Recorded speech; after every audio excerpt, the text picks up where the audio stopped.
انطلاقة للمشاركين في مسابقة 800 متر، وكما قلت سنتابع الصراع الكبير بين كل العدائين المرشحين للفوز بهذه المسابقة.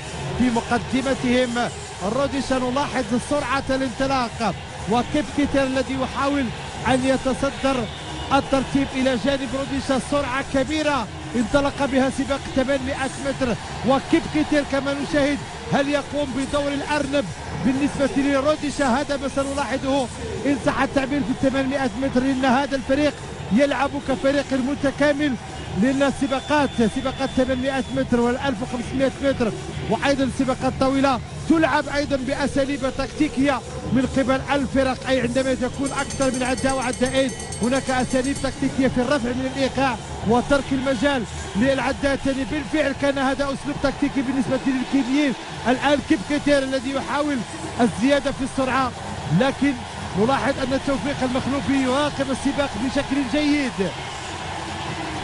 دافيد روديشا ينطلق الآن كما هو معروف وكيبكيتير، لكن بوس من فرنسا هو الآخر يتبعه هو توفيق في موقع جيد. توفيق مخلوفي في المركز الثالث، توفيق المخلوفي من الجزائر. دافيد روديشا أتوقع لتوفيق أن يفوز بإحدى الميداليات أكثر من البرونزية إذا بقي في هذه السرعة. توفيق مخلوفي ودافيد روديشا، دافيد روديشا في المركز الأول، توفيق مخلوفي في المركز الثاني، وبذلك يتمكن توفيق مخلوفي من الفوز بالميدالية الفضية في هذه المسابقة، ودافيد روديشا بالميدالية الذهبية. قوي دافيد روديشا، وكما لاحظنا منذ البداية كان هناك عمل جماعي بينه وبين كيبكيتير للزيادة بالسرعة. صريم حجر ميدالية ورقم داعي، يعني سبحان الله الخير لما يجي على ضربة واحدة، والحمد لله أنا جد سعيد بهذا الإنجاز، وأنا كنت هنا حتى نحقق ميدالية، والحمد لله ربي وفقنا في هذا الإنجاز. كل المسلمين الشعب الجزائري وكل الشعوب المضطهدة في الكرة العربية وجميع الشعوب اللي عندها حروب، نحاول نشارك باش نمدلهم شوية بس ما نزرعوا فيها شوية، نعطوهم شوية أمل إن شاء الله. صراحة لو كان السباق كيفما قلت لك أول أمس سباقا بطيئا سباقا تكتيكيا، لا شك أنك كنت يمكن أن تنافس روديشا أكثر. لا قفلوا علي شوية، يعني ما كنتش معاه، يعني قفلوا علي شوية لما هو عمل تغيير. كنت نوعا ما في وسط وكذا، ولكن هذا هو السباق، ما تعرفش ايش تصرى، ما تعرفش تصرى في الآخر الأمطار ولا في البداية. يعني الحمد لله انا راضي بهذه النتيجه، ربي وفقنا والحمد لله يا رب. دائما نحاول ان نعيد قراءه السباق. لو كنت الان في بدايه السباق او في نفس السباق وهناك اشياء تعيدها تكتيكيا، الان السباق انتهى، ماذا ستعيد؟ ماذا ستحسن؟ ما نعيد والو، ما نحسن والو، اللي كاين ندردو. ما تقدرش تقرا واش كاين في عقولهم ولا واش راح يحدث في السباق. لازم يكون عندك ردة فعل في أجزاء من الثواني في السباق. توفيق مخلوفي بطل أولمبي في 1500 متر. العرب والجزائريين كانوا ينتظرونك ولا زالوا ينتظرونك في 1500 متر. يمكن أن نقول بأن 800 متر جاء زيادة نوعا ما. هل أنت مستعد؟ لا، ميدالية في الألعاب الأولمبية ما تجيش زيادة. الدول الأخرى تصرف على الملايين باش يحققوا ميدالية. الحمد لله يجي كل شو، لو حتى ما حققت الميداليه انا راضي بشيء، يعني قدمت ما عندي، تدربت بقدر المستطاع والحمد لله، وان شاء الله نزيد نفرحهم ان شاء الله. شكرا توفيق، بالتوفيق. شكرا. اذا نعود اليك. توفيق مخلوفي سيبدا من الغد صباحا تصفيات 1500 متر.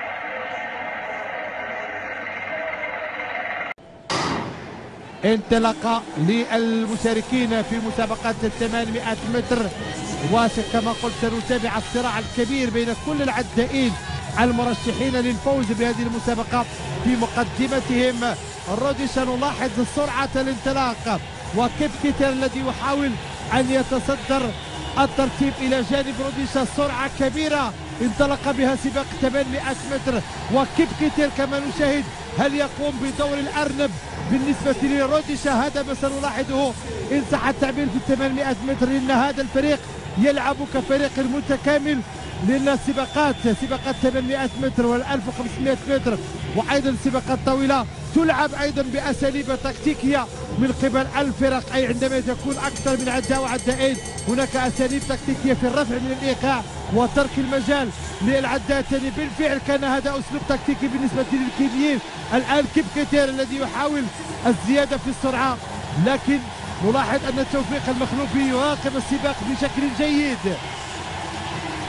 دافيد روديشا ينطلق الآن كما هو معروف وكيبكيتير، لكن بوس من فرنسا هو الآخر يتبعه هو توفيق في موقع جيد. توفيق مخلوفي في المركز الثالث، توفيق المخلوفي من الجزائر. دافيد روديشا أتوقع لتوفيق أن يفوز بإحدى الميداليات أكثر من البرونزية إذا بقي في هذه السرعة.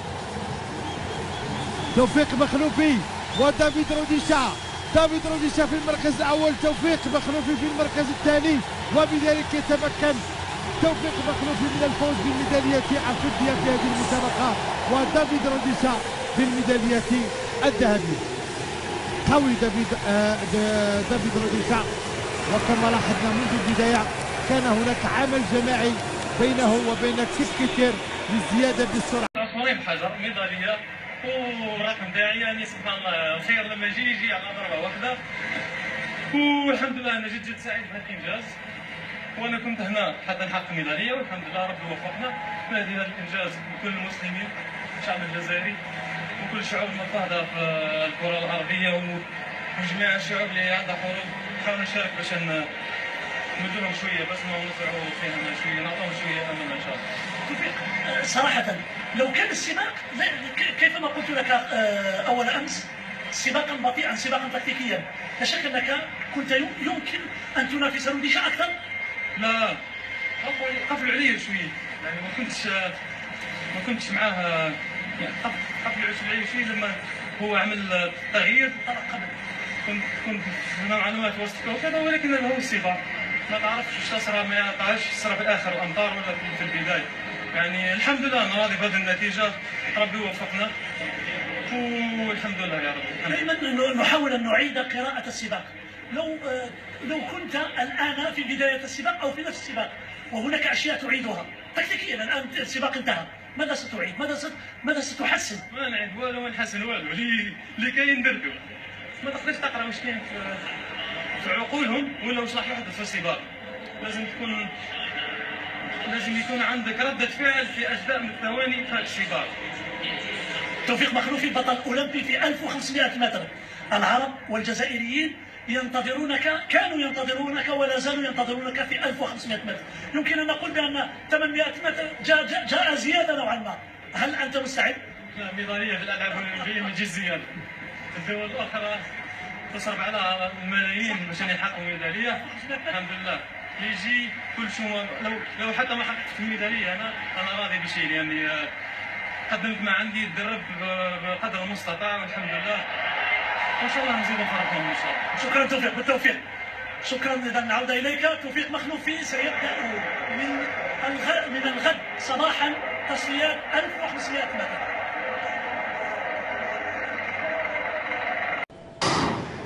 انطلاقة للمشاركين في مسابقات 800 متر، وكما قلت سنتابع الصراع الكبير بين كل العدائين المرشحين للفوز بهذه المسابقة.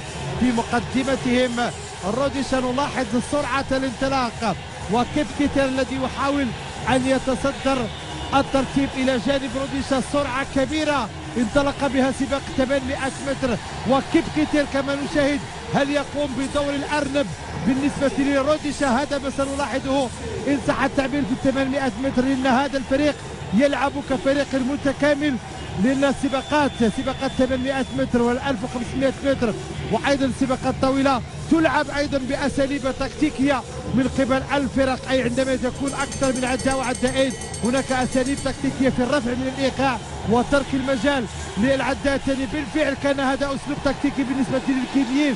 الآن كيبكيتير الذي يحاول الزيادة في السرعة، لكن نلاحظ أن توفيق المخلوفي يراقب السباق بشكل جيد. دافيد روديشا ينطلق الآن كما هو معروف وكيبكيتير، لكن بوس من فرنسا هو الآخر يتبعه هو توفيق في موقع جيد. توفيق مخلوفي في المركز الثالث، توفيق المخلوفي من الجزائر. دافيد روديشا، أتوقع لتوفيق أن يفوز بإحدى الميداليات أكثر من البرونزية إذا بقي في هذه السرعة. توفيق مخلوفي ودافيد روديشا. دافيد روديشا في المركز الأول، توفيق مخلوفي في المركز الثاني، وبذلك يتمكن توفيق مخلوفي من الفوز بالميدالية الفضية في هذه المسابقة، ودافيد روديشا بالميدالية الذهبية. قوي دافيد روديشا، وكما لاحظنا منذ البداية كان هناك عمل جماعي بينه وبين كيب كيتير للزيادة بالسرعة.